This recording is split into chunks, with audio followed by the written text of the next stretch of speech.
Bonjour et bienvenue au webinaire du programme Les étudiants internationaux se connectent. Ce webinaire fournit des informations sur le renouvellement du permis d'études ou de travail post-diplôme. Je m'appelle Bénédicta et je suis la coordinatrice bilingue de ce projet. Je vais vous guider à travers ce webinaire. Alors, dans ce webinaire, nous aborderons les sujets suivants. Faire prolonger votre permis, terminer vos études plus tôt ou plus tard que prévu. Enfin, demeurer au Canada après l'obtention de votre diplôme. Donc, nous allons aborder le prolongement de votre permis. Alors, quand faire prolonger votre permis? Vous devez prolonger votre permis d'études au moins 30 jours avant son expiration.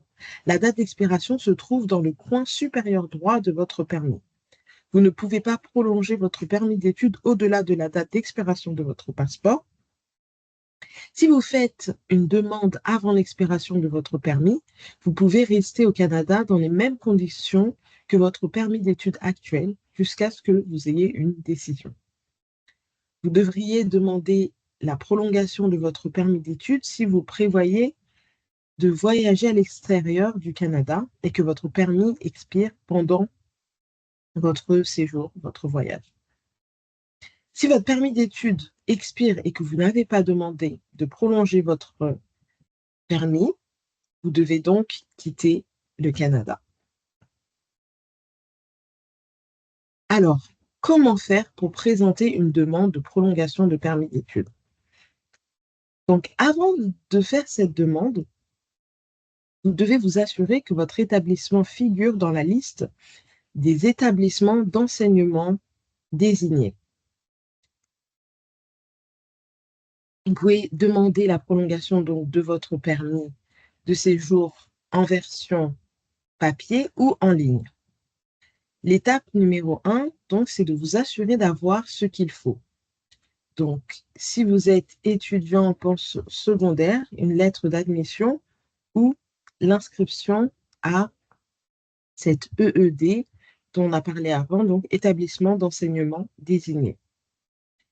Il faut aussi téléverser cette lettre dans votre demande en ligne.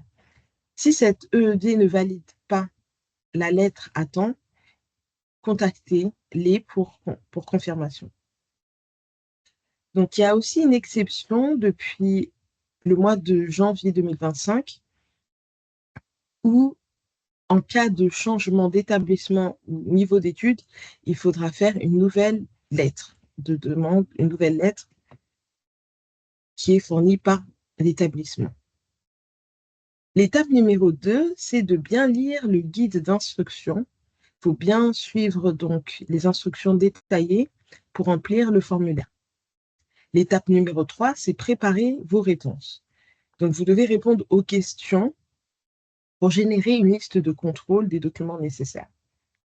Étape numéro 4, il faut vérifier les frais à payer. Donc, il faudra vous acquitter des frais de traitement pour vous et les personnes qui sont incluses dans votre demande. Enfin, l'étape numéro 5, c'est de créer votre compte ou d'ouvrir une session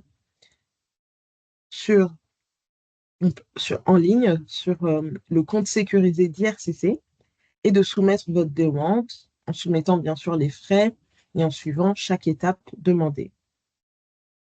Si vous présentez une demande en ligne, vous aurez besoin d'accès donc à un scanner ou un appareil photo pour créer des copies électroniques de vos documents et également il faudra avoir une carte de crédit valide. Si vous présentez une demande en version papier, vous devrez obtenir tout le trousseau de demandes et le compléter et également vous acquitter des frais et soumettre votre demande. Tout en sachant que la demande en version papier n'est possible que pour certaines raisons, en raison d'un handicap ou en raison d'un problème rencontré lors de votre demande en ligne. Que faire si votre permis a expiré? Donc, si votre permis d'études a expiré, vous pourriez, dans certains cas, présenter une demande pour rétablir votre statut d'étudiant. Vous perdrez votre statut si vous êtes toujours au Canada et que la date d'expiration de votre permis est dépassée avant que vous n'ayez pu présenter une nouvelle demande. Donc, une nouvelle demande pour un permis d'études ou un permis de travail ou un statut de visiteur. Donc, cela signifie que vous n'avez pas respecté les conditions de votre permis et vous devrez présenter donc une nouvelle demande de rétablissement de statut. Si les membres de votre famille ont aussi perdu leur statut, chacun doit présenter une demande et payer les frais pour le rétablir. Pour présenter une demande, vous devez soumettre votre demande dans les 90 jours suivant la perte de votre statut, continuer à satisfaire aux exigences de votre séjour. Il faut avoir respecté toutes les conditions indiquées sur votre permis. En plus de votre permis, vous devez avoir l'un des documents suivants. Donc, il faut avoir soit un visa de résident temporaire, soit une autorisation de voyage électronique, AVE, soit une preuve de statut de résident permanent légitime des États-Unis, comme par exemple la carte verte. En ce qui concerne les frais, donc, pour pouvoir avoir un nouveau permis d'études, donc, il va falloir payer des frais de 150 $. Et pour le rétablissement de votre statut, il faudra rajouter à cela 239,75 $ pour le rétablissement du statut. Dans votre demande, vous devrez expliquer clairement et complètement comment vous avez perdu votre statut. Il n'y a aucune garantie que votre demande sera acceptée. Vous pouvez rester au Canada pendant le traitement de votre demande. Cependant, vous n'êtes pas autorisé à étudier tant que votre statut n'a pas été rétabli. Enfin, il y a donc les frais de biométrie qui coûtent 85 $. Alors, si vos études se terminent plus tôt ou plus tard que la date prévue indiquée sur votre établissement, par votre établissement d'enseignement, plusieurs options s'offrent à vous. Votre permis d'études expirera à la date indiquée sur le permis ou 90 jours après la date à laquelle vous avez terminé vos études selon la première de ces éventualités. La période de 90 jours débute soit à la date à laquelle vous recevez de votre établissement d'enseignement le premier avis, donc ça peut être un courriel, une lettre, un relevé de notes, indiquant que vous avez terminé votre programme à la date à laquelle vous obtenez votre grade, votre diplôme ou votre certificat. Si vous souhaitez continuer d'étudier, vous devez demander une prolongation de votre permis d'études au moins 30 jours avant l'expiration de votre permis.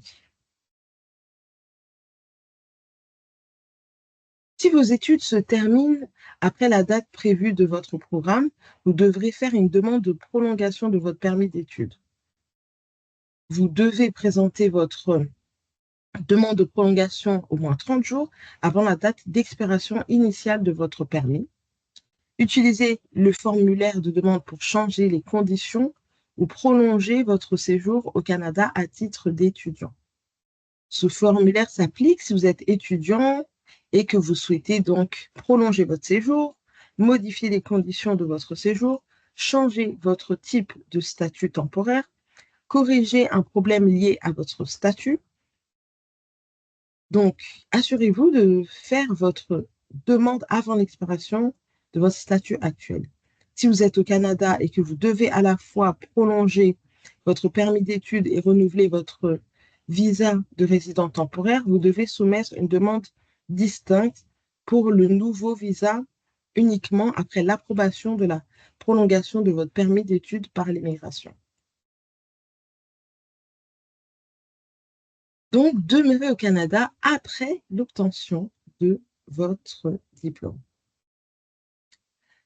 Après que vous ayez obtenu un diplôme dans votre programme d'études, vous pourriez travailler temporairement ou même vous installer de façon permanente au Canada. Vous pouvez demander un permis de travail post-diplôme dans ces conditions. Si vous avez plus de 18 ans, vous avez un permis d'études valide lorsque vous faites la demande, vous avez étudié continuellement à temps plein au Canada pendant au moins 8 mois ou plus, vous devez avoir rempli et passé toutes vos exigences de programme et avoir une preuve sous la forme d'une lettre officielle, d'un certificat, d'un diplôme, etc. Vous devez demander le permis de travail dans les 90 jours suivant la confirmation que vous avez terminé votre programme. Vous devez présenter une demande donc, de permis de travail post-diplôme dans les 90 jours suivant la confirmation que vous avez réussi votre programme d'études. Votre permis d'études était valide également. Votre permis d'études était validement donné au cours des 190 jours suivant l'obtention de votre diplôme et avant que vous présentiez votre demande de permis de travail post-diplôme. Certaines conditions font que vous ne pouvez pas être admissible à ce permis post-diplôme.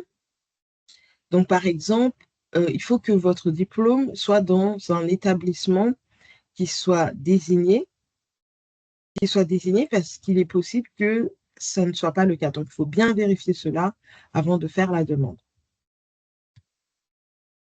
Donc, vous pouvez demander à changer votre statut au Canada. Vous pouvez demander la prolongation de votre séjour au Canada en remplissant une demande en ligne ou en papier, comme nous avons pu le voir avant.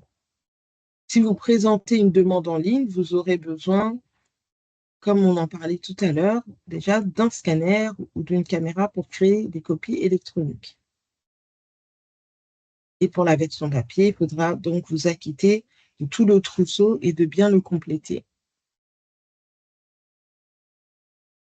Alors, parlons à présent du programme Les étudiants internationaux se connectent.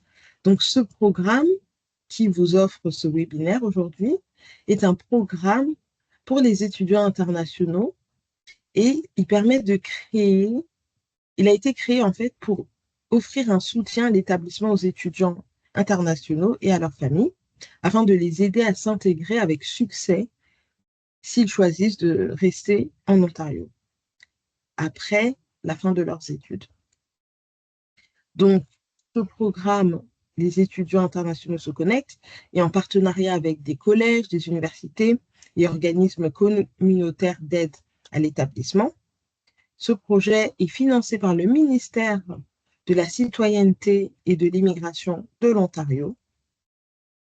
En raison des politiques d'immigration et des situations personnelles, les étudiants ont des besoins particuliers comparativement aux autres nouveaux arrivants, notamment en ce qui concerne l'immigration, les besoins, les conjoints, la famille et l'emploi, en plus des préoccupations habituelles, comme par exemple les soins de santé et le logement.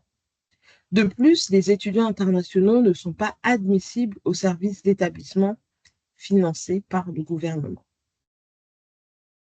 Les établissements postsecondaires possèdent des bureaux des étudiants internationaux qui se concentrent principalement sur la vie étudiante. Bien que ces bureaux offrent d'excellents services aux étudiants internationaux, nous savons qu'ils ont moins à offrir en matière de soutien à l'établissement, en particulier après l'obtention du diplôme. Beaucoup d'étudiants internationaux ne connaissent pas la variété de programmes et de services communautaires qui sont à leur disposition. Ces étudiants ont besoin de services adaptés, fournis au bon moment, c'est-à-dire quand leurs besoins deviennent pertinents, souvent vers la fin de leur étude et non dès l'arrivée à l'université, et dans des formats accessibles, notamment en personne. C'est ici que des organismes d'aide à l'établissement interviennent pour faciliter une transition en douceur de la vie étudiante vers la résidence permanente au Canada, si tel est leur souhait. Donc, les ressources du programme. Donc, le programme en anglais se nomme ISC, International Student Connect, raison pour laquelle vous voyez écrit ressources ISC. Donc, il y a la possibilité d'accéder au site Internet, à des sessions qui sont soit en format virtuel ou en format présentiel qui s'appelle Créons des connexions. Il y a également des séances individuelles, des webinaires. Il y a également de disponible sur notre site Internet un livret, un guide, des fiches d'information, un plan de transition et enfin le chatbot qui sont accessibles. Alors, Là, c'est simplement une présentation du plan de transition que vous pourrez trouver sur notre site internet. Donc, je vous remercie beaucoup d'avoir écouté ce webinaire et si vous avez des questions, n'hésitez surtout pas à nous contacter par courriel ou par téléphone ou simplement de venir visiter notre site internet. Nous nous ferons un plaisir de vous répondre et de pouvoir vous aider pour tout besoin. Je vous souhaite donc une agréable journée. Merci. Au revoir.